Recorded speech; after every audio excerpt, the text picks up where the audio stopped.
Assalamualaikum warahmatullahi wabarakatuh.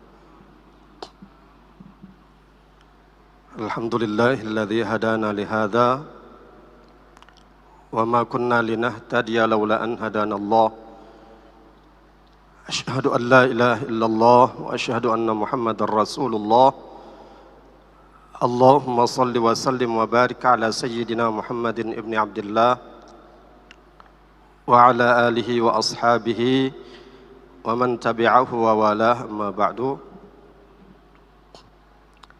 Jamaah Masjid Raya Hubbul Watan Islamic Center Nusa Tenggara Barat rahimakumullah. Puji syukur kita sampaikan kepada Allah Subhanahu wa ta'ala.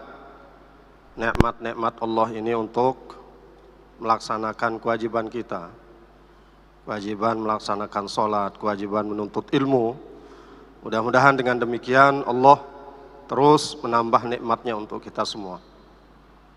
Salawat dan salam semoga Allah sampaikan kepada junjungan alam Nabi Muhammad sallallahu alaihi wasallam. Itu juga kepada keluarga dan para sahabat beliau. Mudah-mudahan kita tetap bisa mempertahankan status sebagai umat Nabi Muhammad sallallahu alaihi wasallam sampai kelak di akhirat Allah pertemukan kita bersama beliau, bersama keluarga dan para sahabat beliau di dalam surganya. Amin ya rabbal alamin. Jamaah sekalian rahimakumullah, pada kesempatan ini kita akan membahas tentang rukun iman yang kedua, iman kepada para malaikat. Sebagaimana halnya Allah Subhanahu wa ta'ala, malaikat itu adalah sesuatu yang gaib, yang wajib kita percayai sebagai salah satu tanda keimanan kita, salah satu tanda ketakwaan kita kepada Allah Subhanahu wa ta'ala. Alladzina yu'minuna bil ghaib. Itu kan ciri orang yang bertakwa kepada Allah, yang beriman kepada yang gaib. Malaikat itu adalah makhluk Allah yang gaib. Yang gaib itu artinya suatu yang tidak bisa didapati oleh panca indera kita. Dan inilah keistimewaan orang yang beriman sebenarnya.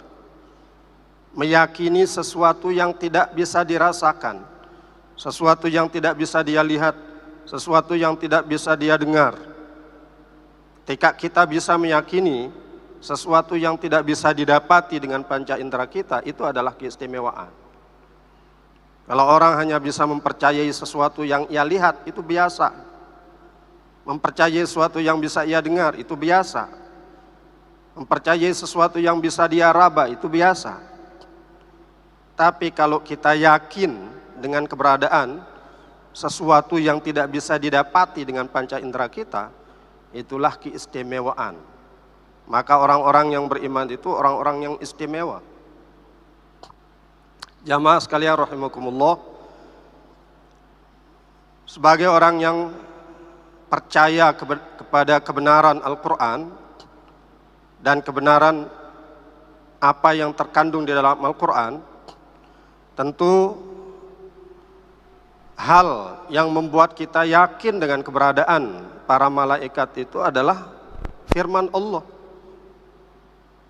yang menginformasikan kepada kita tentang adanya malaikat itu. Di dalam Al-Quran misalnya Allah mengkhitab para malaikat ketika Allah berkehendak menciptakan Nabi Adam. Allah mengkhitab para malaikat. Wa idh qulna lil malaikati wa idh qala rabbuka lil malaikati inni ja'ilun fil ardi khalifah. Allah mengingatkan kepada Rasulullah SAW ketika dia berkata kepada para malaikat. Ini memberitahukan kepada kita bahwa Allah berkata kepada suatu zat yang ada. Tidak mungkin Allah menginformasikan kepada kita dia berkata kepada para malaikat, kemudian kita yakin malaikat itu tidak ada. Dan tidak mungkin Allah mengatakan sesuatu kepada zat yang tidak ada. Kemudian di ayat selanjutnya Allah mengatakan wa idz qulna lil malaikati isjudu li Adama. Ada perintah Allah di situ. Dan ingatlah ketika kami mengatakan kepada para malaikat usjudu li Adam. Adanya perintah Allah kepada para malaikat menunjukkan bahwa malaikat itu ada. Karena tidak mungkin Allah memerintahkan sesuatu kepada sesuatu yang tidak ada. Banyak ayat-ayat Al-Quran yang menjelaskan tentang keberadaan para malaikat.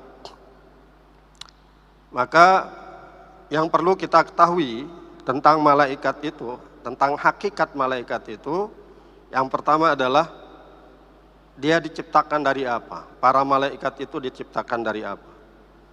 Rasulullah SAW memberitahukan kepada kita, khuliqatil malaikatu min nur, wa khuliqal jannu min naris samum, min marijim min nar, wa khuliqa Adamu mimma wusifa lakum. Para malaikat itu diciptakan oleh Allah dari cahaya, sedangkan jin itu diciptakan dari api. Dan Adam sebagai nenek moyang manusia diciptakan mimma wusifa lakum, dari sesuatu yang sudah dijelaskan, sudah disifati untuk kalian, yaitu dari tanah liat yang kemudian dikeringkan, kemudian dijemur lagi, min salsal. Jadi hadis tadi menjelaskan bahan penciptaan para malaikat itu dari cahaya. Kemudian Allah menjadikan malaikat itu tidak memiliki jenis kelamin. Artinya tidak laki-laki, tidak perempuan, dan tidak memiliki nafsu. Itu sebabnya Allah tidak menjadikan khalifah untuk memakmurkan bumi ini dari kalangan para malaikat. Walaupun kan ketika Allah memberitahukan kehendaknya, menyampaikan kehendaknya kepada para malaikat untuk menciptakan khalifah di bumi, seakan-akan para malaikat itu protes. Wa idz qala rabbuka lil malaikati inni ja'ilun fil ardi khalifah qalu ataj'alu fiha may yufsidu fiha wa yasfikud dima wa nahnu nusabbihu bihamdika wa nuqaddisu lak. Tapi Allah mengatakan inni a'lamu ma la ta'lamu. Para malaikat seakan-akan protes. Ataj'alu fiha man yufsidu fiha. Apakah engkau akan menjadikan di bumi itu makhluk yang akan berbuat kerusakan di bumi, wa yasfikud dima, dan menumpahkan darah dengan saling membunuh. Wa nahnu nusabbihu bihamdik. Sedangkan kami, ini seakan-akan malaikat itu mengajukan dirinya untuk dijadikan sebagai khalifah, menyebutkan kelebihannya, sementara kami ini bertasbih dan memujimu ya Allah, mensucikanmu. Seakan-akan para malaikat, kami yang lebih pantas menjadi khalifah di bumi. Tapi Allah mengatakan inni a'lamu ma la ta'lamun. Saya lebih mengetahui apa yang kalian tidak tahu. Saya tahu apa yang kalian tidak tahu. Kenapa? Karena kalau malaikat yang dijadikan khalifah di bumi, maka tidak akan ada pembangunan itu. Karena kan malaikat tidak punya keinginan, tidak punya nafsu. Mereka melakukan apa yang diperintahkan saja, tidak punya inisiatif, karena nggak punya keinginan. Begitulah Allah Subhanahu wa Ta'ala menjadikan para malaikat itu tanpa adanya nafsu. Sementara manusia diberikan nafsu, itulah yang menjadikan manusia ini bisa memakmurkan bumi. Adanya pembangunan itu kan karena nafsu itu, karena keinginan, karena ambisi. Tentu saja nafsu ini kemudian harus diarahkan oleh akal dan hati, sehingga keinginan nafsu itu bisa dikendalikan, hingga keinginannya bisa merupakan sesuatu yang mendatangkan manfaat dan maslahat untuk kehidupan makhluk yang ada di bumi, yang manusia sebagai khalifahnya. Jamaah sekalian rahimakumullah, kemudian malaikat itu Allah jelaskan Sangat banyak itu. Sangat banyak. Bagaimana malaikat itu bisa jadi banyak seperti itu? Apakah mereka menjadi banyak dengan berkembang biak? Tidak, karena mereka tidak berkelamin, tidak berjenis kelamin, tentu tidak ada perkawinan di antara para malaikat. Kalau ada malaikat yang kawin, mungkin ada yang diundang sama malaikat Jibril misalnya. Enggak ada, tidak ada kelahiran di antara para malaikat itu. Tapi jumlah mereka lebih banyak daripada manusia. 7 lapis langit itu penuh dengan para malaikat yang bertasbih, yang bertahmid, yang bertakbir, yang bertahlil, yang ruku, yang sujud, yang berdiri sesuai dengan perintah Allah Subhanahu wa taala. Semua langit itu penuh dengan para malaikat. Wa ma minna illa lahu maqamun ma'lum. Dan tiadalah dari kami kecuali dia memiliki tempat yang khusus di langit itu. Hingga Rasulullah menjelaskan sop para malaikat di langit itu sangat rapat itu. Itu sebabnya Rasulullah memerintahkan kepada kita umatnya, suffu kama tasufful malaikah. Bersaplah kalian ketika sholat itu seperti bersapnya para malaikat. Bagaimana bersapnya para malaikat itu? Tidak ada satu celah sedikit pun yang disisakan oleh para malaikat itu. Lurus dan rapat. Itu yang diperintahkan oleh Rasulullah SAW. Kemudian Allah menjelaskan malaikat itu diciptakan dengan ada sayapnya, memiliki sayap. Ini Allah jelaskan di dalam surat Fatir. Allah mengatakan, A'udzubillahi minasyaitonirrajim, Bismillahirrahmanirrahim. Alhamdulillahi fatiris samawati wal ard, ja'ilil malaikati rusulan uli ajnihatim mathna wa thulatha wa ruba'. Allah menjelaskan dirinya, dia yang menciptakan para malaikat uli ajnihah. Malaikat itu memiliki sayap-sayap. Sayapnya mathna, ada yang sayapnya dua maksudnya. Kanan 2, kiri 2. Ada 3, thulatha, dikatakan thulatha. Ada 3, kanan 3, kiri 3. Ruba'a, ada yang 4 sayapnya. Wa yazidu fil khalqi ma yasha, dan Allah melebihkan, Allah menambahkan di dalam penciptaan malaikat itu. Ada malaikat yang memiliki sayap sampai 600 sayap, bukan helai bulu sayapnya, bukan. 600 sayap. Malaikat Jibril itu diciptakan oleh Allah memiliki 600 sayap. Dan para malaikat itu ya sama seperti manusia, ada yang besar sekali. Tentu kalau dibandingkan dengan manusia, malaikat yang paling kecil pun itu jauh lebih besar daripada manusia. Artinya ada tingkatan-tingkatan secara fisik malaikat itu diciptakan, ada yang kecil, ada yang besar. Ini sesuai dengan sayapnya. Maka malaikat Jibril yang diciptakan oleh Allah memiliki 600 sayap itu malaikat paling besar yang Allah ciptakan. Malaikat paling besar yang Allah ciptakan itu malaikat Jibril, sehingga diberikan 600 sayap. Kan tidak mungkin yang kecil diberikan 600 sayap. Allah menciptakan malaikat Jibril itu sebagai malaikat yang paling besar. Kemudian dari segi pekerjaan, tugas-tugas para malaikat itu tentu tugas atau pekerjaan yang mereka lakukan adalah pekerjaan-pekerjaan yang ditugaskan oleh Allah Subhanahu wa taala. Nah, kita mengetahui 10 malaikat dengan tugas-tugasnya. Malaikat Jibril menyampaikan wahyu, Mikail membagi rezeki, membagi hujan dan tanam-tanaman, Israfil meniup sangkakala, Israel mencabut nyawa. Kan kisahnya malaikat Israel itu, dia dianggap paling layak mencabut nyawa atau paling pantas ditugaskan mencabut nyawa manusia, mencabut nyawa makhluk hidup itu, karena dia tidak punya rasa kasihan. tidak punya rasa kasihan. Ya gimana nanti kalau malaikat Israel itu punya rasa kasihan? Orang-orang yang sakit, apalagi sudah sakit tua lagi. Kalau malaikat Israel punya rasa kasihan, nggak akan mati-mati itu orang, padahal ajalnya sudah tiba. Itu kan awalnya malaikat Israel inilah yang berhasil. Berhasil ketika diperintahkan oleh Allah untuk mengambil saripati bumi. Allah akan memerintahkan malaikat Jibril.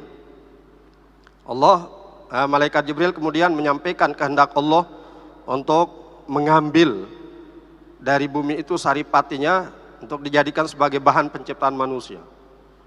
Tapi bumi menolak itu. Bumi menolak karena dia tidak ingin ada bagian dari dirinya yang nanti akan menjadi bahan bakar api neraka. Itu yang tidak diinginkan oleh bumi.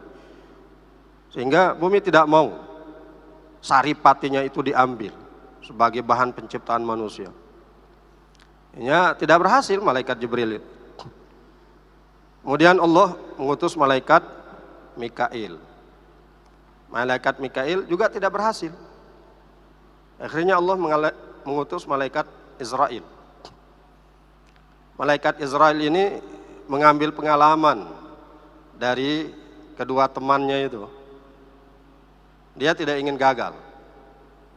Akhirnya dia paksa bumi itu dengan digenggam bumi, kemudian diperas. Yang dalam riwayat diceritakan seperti itu. Diperas bumi itu. Setelah digenggam, diperas. Hingga keluarlah saripati bumi itu, ada yang putih, ada yang kuning, ada yang merah, ada yang coklat, ada yang hitam. Makanya kulit kita begitu itu. Ada yang kulitnya merah, orang-orang Indian. Kulitnya hitam, kulitnya coklat, kita ini. Ada yang kuning. Kemudian dari saripati tanah itu ada yang warnanya wangi. Yang baunya wangi. Ini bahan penciptaan orang-orang yang baik. Ada yang baunya busuk. Ini saripati tanah yang menjadi bahan penciptaan orang-orang yang jahat. Jadi semuanya terkumpul itu. Saripati tanah itu yang menjadi bahan penciptaan Nabi Adam alaihissalam. Dan inilah yang menggambarkan nanti anak keturunan Nabi Adam itu memiliki sifat-sifat sesuai dengan saripati tanah yang diambil dari bumi itu. Malaikat Israel melaporkan keberhasilannya kepada Allah Subhanahu wa taala, dan mulai saat itulah malaikat Israel ini mendapatkan mandat dari Allah, mendapatkan tugas untuk mencabut nyawa manusia. Tentu beliau tidak sendirian. Ada anak buahnya. Kalau sendirian bagaimana nanti? Karena setiap hari itu berapa orang yang meninggal dunia di seluruh dunia. Jadi beliau yang jadi direkturnya itu, direktur pencabut nyawa. Itu kan yang kita kenal. Kemudian ada Raqib dan Atid, itu yang mencatat amal manusia. Kemudian ada Munkar dan Nakir yang nanti di dalam kubur akan menanyai orang-orang yang atau pendatang baru di alam kubur, di alam barzakh. Itu kan ditanyai oleh kedua malaikat ini. Tentu ada pembantunya juga. Kemudian ada malaikat Ridwan. Malaikat Ridwan, penjaga surga, juga ada pembantunya, malaikat-malaikat lain yang nanti akan menjadi pelayan orang-orang di dalam surga, penghuni surga. Hingga dalam satu riwayat, setiap orang penduduk surga itu nanti akan dilayani oleh paling tidak 80.000 malaikat. Ada riwayat yang menjelaskan seperti itu. 80.000 malaikat melayani satu penduduk surga. Bayangkan, satu penduduk surga dilayani oleh 80.000 malaikat. Kemudian ada malaikat Malik. Malaikat Malik penjaga neraka, dan sama seperti di surga, penjaga neraka itu, Malik itu hanya pemimpinnya itu, direktur penjaga neraka. kepala lapas lah istilahnya kalau di bumi itu, kepala neraka itu. Ada sipir-sipirnya. Kemudian ada malaikat yang ditugaskan oleh Allah untuk memikul arasy. Allah menjelaskan dalam Al-Quran, wa yahmilu arsya rabbika fawqahum yawma idzin thamaniyah. Dan yang memikul arasy Tuhanmu pada saat itu nanti, di hari kiamat maksudnya, pada saat terjadinya hari kiamat itu, samaniyah, ada 8 malaikat.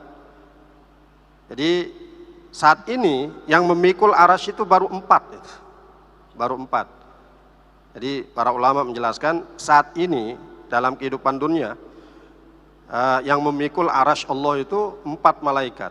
Nanti ketika terjadinya hari kiamat itu ditambah lagi 4 sehingga menjadi 8. Kemudian ada malaikat yang ditugaskan untuk menjaga gunung. Malaikat-malaikat penjaga gunung. Inilah yang mendatangi Rasulullah SAW ketika beliau mendapatkan hinaan, mendapatkan lemparan, mendapatkan siksaan dari penduduk Taif, sampai beliau berdarah-darah ketika beliau mendakwahi penduduk Taif, meminta bantuan kepada mereka. Karena pada saat itu ketika Rasulullah SAW ditinggal oleh 2 orang yang sangat berjasa di dalam dakwah beliau, yaitu Abu Thalib dan istri beliau Siti Khadijah radhiyallahu anha. Beliau merasa kehilangan 2 orang yang sangat berpengaruh di dalam dakwah beliau, sehingga beliau butuh dukungan di luar Mekah untuk memperkuat dakwah beliau. Maka beliau datang ke Taif mencari dukungan itu. Tapi yang beliau dapati adalah lemparan, sehingga sekujur tubuh beliau kena dengan lemparan batu itu dan mengalirkan darah. Pada saat itulah malaikat penjaga gunung itu menawarkan jasa kepada Rasulullah SAW agar penduduk Taif itu ditimpa saja dengan gunung-gunung yang ada di situ. Tapi Rasulullah SAW mengatakan jangan. Saya masih punya harapan kalau mereka, generasi-generasi yang saya dakwahi sekarang ini tidak beriman kepada dakwah-dakwah saya masih punya harapan dengan anak keturunan mereka, generasi-generasi yang akan datang. Dan betul, tidak berapa lama setelah kejadian itu, pada saat Rasulullah SAW meninggal dunia, wafat, tentu setelah penduduk Taif ini banyak yang beriman kepada Allah. Di antara kota yang penduduknya tidak ada yang murtad pada saat wafatnya Rasulullah SAW itu adalah kota Taif, yang penduduknya tidak ada yang murtad. Kan pada saat Rasulullah wafat itu banyak penduduk Madinah yang murtad, tapi penduduk Taif ini tidak ada yang murtad. Jadi ada malaikat yang ditugaskan oleh Allah untuk menjaga gunung. Kemudian ada malaikat yang ditugaskan oleh Allah untuk mendoakan orang yang mendoakan sesamanya. Ketika kita mendoakan saudara kita yang beriman, ketika kita mendoakan saudara kita yang muslim, malaikat ini mengaminkan dan mendoakan seperti doa yang ia panjatkan, seperti doa yang dipanjatkan oleh manusia itu kepada saudaranya. Walaka mithluhu.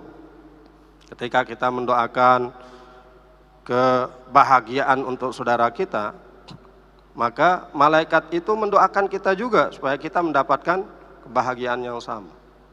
Jadi ada malaikat-malaikat yang Allah tugaskan untuk itu. Kemudian ada malaikat-malaikat yang disebut dengan hafazah, malaikat penjaga manusia.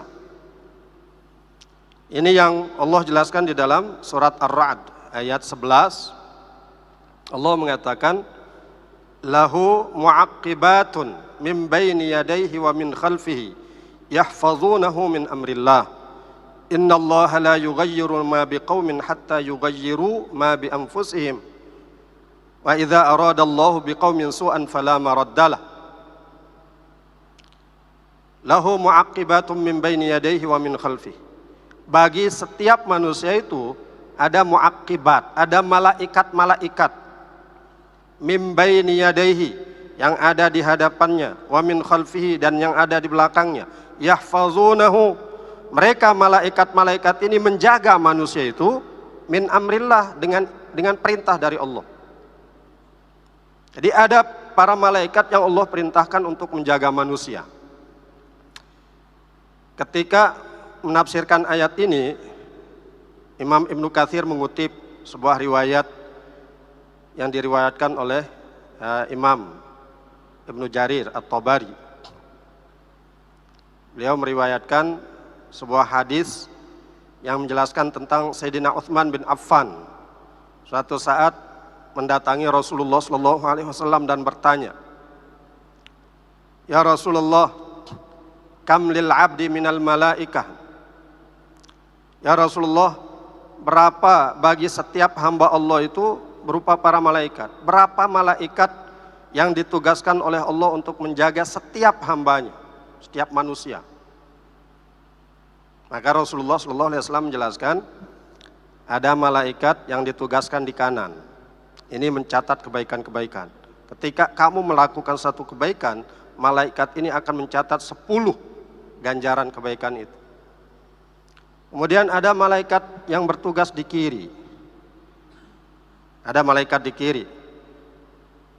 Ketika manusia itu melakukan satu keburukan, sebelum mencatat keburukan yang dilakukan oleh manusia itu sebagai dosa, malaikat yang di kiri ini bertanya dulu kepada yang di kanan, ini kita catat nggak? Kita catat nggak? Ini kasih sayangnya Allah Subhanahu Wa Taala. Jadi kalau kebaikan yang kita lakukan langsung dicatat dan dibalas 10 kebaikan.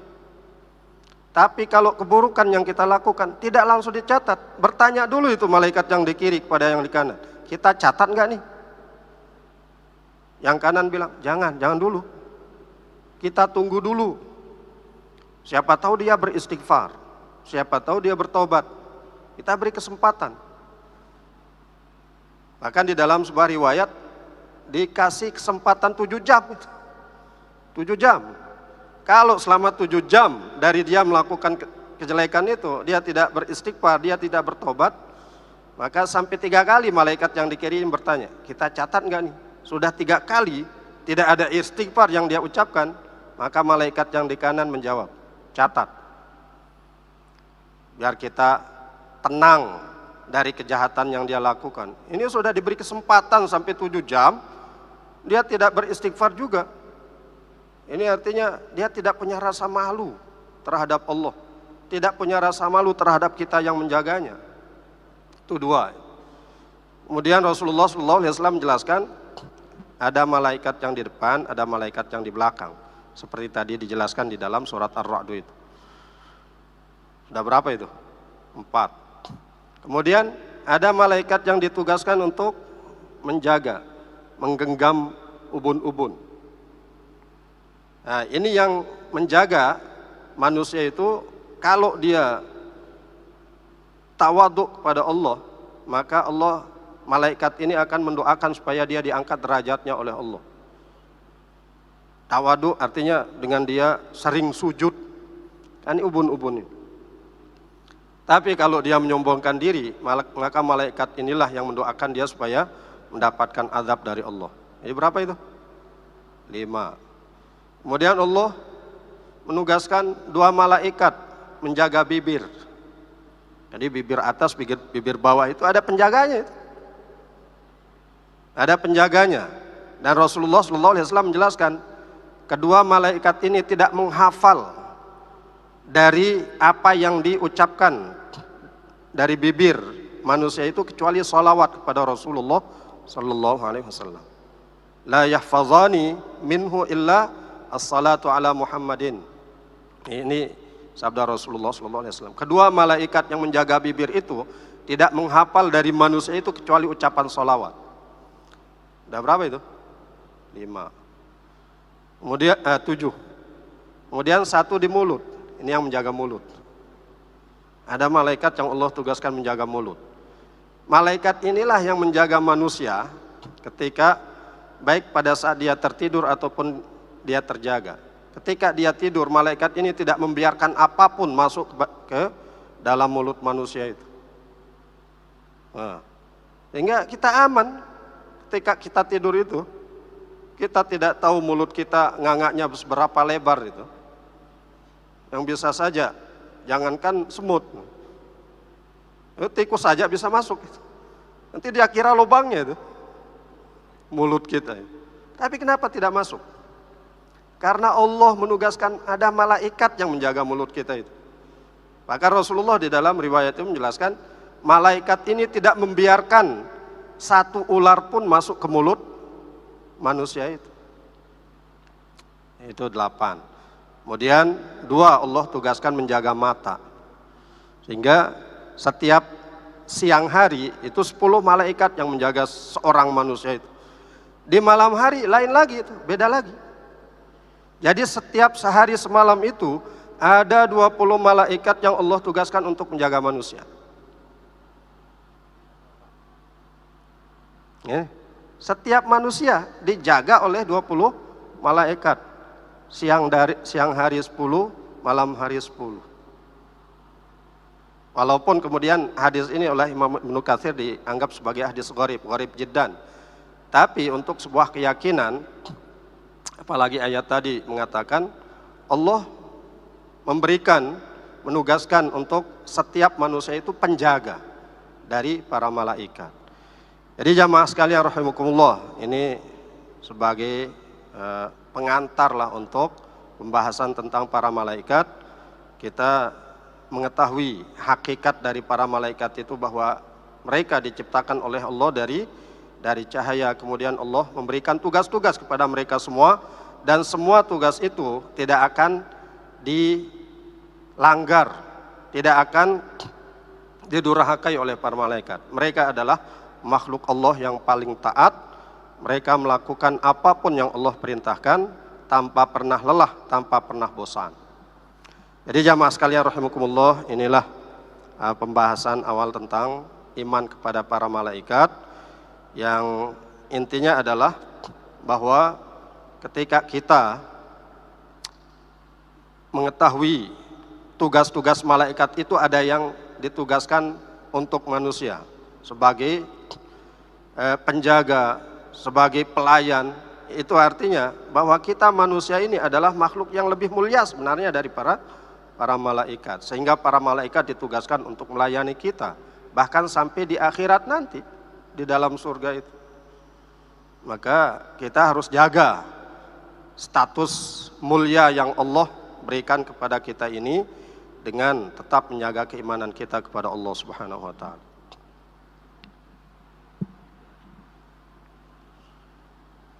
Udah waktu ya?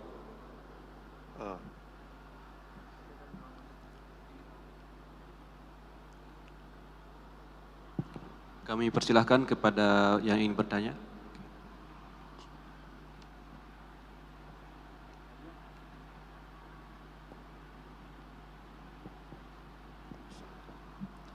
Assalamualaikum warahmatullahi wabarakatuh. Assalamualaikum. Terima kasih atas kesempatan yang diberikan oleh Bapak Tuan Guru. Menindaklanjuti apa yang sudah dijelaskan oleh Bapak Tuan Guru, saya tertarik pada perkataan Tuan Guru yang bilang ketika malaikat itu memerah saripati, tanah itu ada yang bermacam-macam baunya, ada yang berbau wangi, ada yang berbau busuk. Nah, yang saya mau tanyakan, ketika kita diciptakan manusia kan ada yang bau busuk, tanahnya ada yang bau wangi. Nah, apakah ditakdirkan yang berbau busuk itu selalu menjadi orang yang buruk gitu? Seperti kan ada orang Yahudi wajib dia memusuhi orang Islam gitu kan. Terus yang kedua, terus kan ada tadi penjelasan Tuan Guru tentang malaikat ada yang menjaga mata, telinga, tangan dan sebagainya. Nah, apakah ada malaikat yang menjaga nafsu syahwat manusia sehingga manusia itu tidak ingin berbuat jahat gitu, Pak Tuan Guru? Demikian dan terima kasih. Wassalamualaikum warahmatullahi wabarakatuh. Assalamualaikum warahmatullahi wabarakatuh. Baik, memang Allah Subhanahu wa taala itu menciptakan manusia sebagaimana yang dijelaskan oleh para ulama itu, ada yang diciptakan hanya untuk surga, bukan untuk beribadah. Khuliqa lil jannati wa laysa lil khidmah. Diciptakan untuk surga bukan untuk beribadah. Ini orang-orang yang sepanjang hidupnya kafir, tapi nanti di akhir hayatnya dia bertobat kepada Allah tanpa pernah melakukan satu amal saleh pun. Ketika dia sudah bertobat itu meninggal dunia. Ini orang yang diciptakan hanya untuk surga, bukan untuk beribadah. Nah, banyak orang-orang yang seperti ini. Maka kita tidak bisa kemudian mengatakan ini cara yang diajarkan oleh para ulama. Ketika kita melihat ada orang kafir, kemudian kita mencela dia semata-mata karena kufurannya itu. Karena kita tidak tahu akhir dari kehidupannya, sebagaimana kita tidak tahu akhir dari kehidupan kita. Walaupun Allah Subhanahu wa taala itu menciptakan manusia itu, dia kalau diciptakan untuk surga dia akan dipermudah untuk melakukan amalan-amalan yang akan menyampaikannya ke surga. Kalau diciptakan menjadi ahli neraka akan dipermudah juga untuk melakukan amalan-amalan ahli neraka itu. Tapi sebagai orang yang diajarkan oleh Allah untuk berprasangka baik kepada siapapun, jangan pernah mencela siapapun, termasuk orang-orang yang kafir itu. Karena kita tidak tahu akhir dari kehidupannya seperti apa. Bisa jadi dia di akhir hayatnya bertobat kepada Allah Subhanahu wa taala. Karena ini yang diciptakan untuk surga bukan untuk beribadah. Tapi ada orang yang diciptakan untuk beribadah dan juga untuk surga. Khuliqa lil khidmah walil jannah. Diciptakan untuk berkhidmat kepada Allah dan juga diciptakan untuk surga. Kita ini orang-orang yang beriman kemudian melakukan amal soleh dan di akhir hayat, diakhiri kehidupan kita dengan husnul khotimah. Ini yang banyak juga. Ada orang yang diciptakan oleh Allah laisa lil khidmah wa laisa lil jannah. Tidak untuk beribadah, tidak juga untuk surga. Ini yang sepanjang hidupnya kafir dan mati dalam keadaan kafir. Kemudian ada orang yang diciptakan oleh Allah lil khidmati wa laisa lil jannah. Untuk beribadah tapi bukan untuk surga. Artinya orang-orang yang su'ul khotimah itu, naudzubillah min dzalik. Sepanjang hidup dia beriman dan beribadah kepada Allah, tapi di akhir hayatnya dia su'ul khotimah, kufur kepada Allah. Ini yang diciptakan oleh Allah untuk beribadah tapi bukan untuk surga. Maka saudara-saudara kita yang kafir, yang tidak seiman dengan kita, ya kita doakan supaya beriman kepada Allah Subhanahu wa taala. Nah, adapun yang kita cela itu adalah tingkah laku mereka yang mengganggu saudara-saudara kita kaum muslimin. Adapun mereka yang baik-baik saja, orang-orang Yahudi kan ada yang baik juga, Nasrani ada yang baik juga. Itu tidak berhak untuk mendapatkan celaan dari kita. Justru kita harus mendoakan mereka supaya mendapatkan hidayah dari Allah Subhanahu wa taala. Kemudian, apakah ada malaikat yang ditugaskan untuk menjaga syahwat? Manusia itu sendiri yang harus menjaga syahwatnya. Tidak ada malaikat yang ditugaskan untuk menjaga syahwat manusia. Kenapa? Karena malaikat itu sendiri tidak punya syahwat. Tidak punya keinginan, bagaimana dia bisa menjaga syahwat dan keinginan manusia. Jadi tidak ada yang Allah tugaskan untuk menjaga syahwat dan keinginan manusia itu.